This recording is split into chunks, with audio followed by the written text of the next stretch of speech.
एक ही को अच्छे से पढ़ लो। जैन दर्शन ने भी कहा है कि एक को जान लिया उसने सबको जान लिया।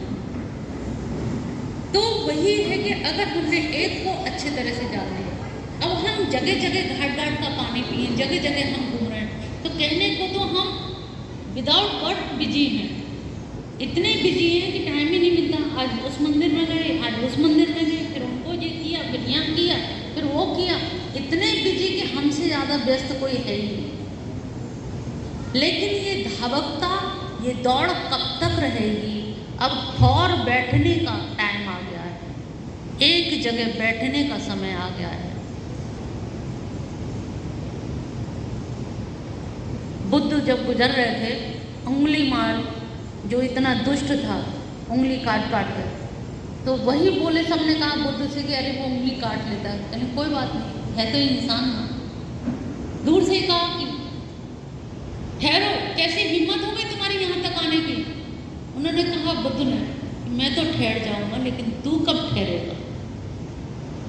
झीने से नीचे उतर के आया छत से, शरणागत हो गया कि वास्तव में मैंने ठहरना सीखा ही नहीं, मैं दौड़ने में ही लगा हूँ।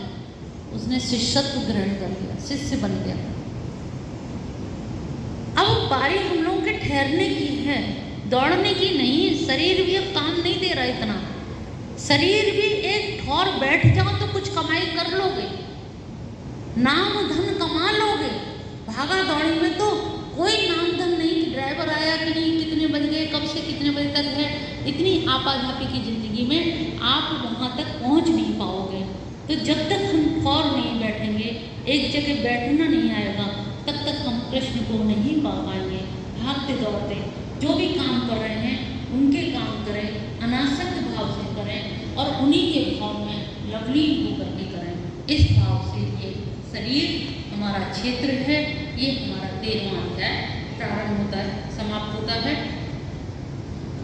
14वें अध्याय में है परम भूय प्रवक्ष्यामि ज्ञानं ज्ञानमुक्तम् यत् ज्ञात्वा मनः सर्वेश सिद्धिमितो गता। अब यहाँ पर कहते हैं कि हे अर्जुन, मैं तुझे परम भूय बात बता रहा हूँ।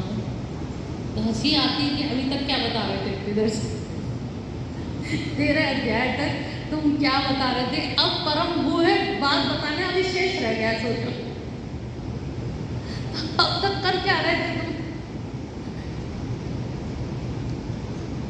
जो ज्ञानों में ज्ञानानाम ज्ञान उत्तमम, जो ज्ञानों में भी सबसे उत्तम ज्ञान है, यद ज्ञात्वा, जिसे जानकर फिर प्रपंचों में पुनर्जन्मों में नहीं फंसता, उसकी मुक्ति हो जाती है। मुक्ति कैसे हो जाती है? यहाँ पर थोड़ा सा गंभीर विषय है, सोचिए। भगवान कहते हैं ना, कण कण में भगवान है, कैसे है भगवान? यहाँ पर उन्होंने कहा मम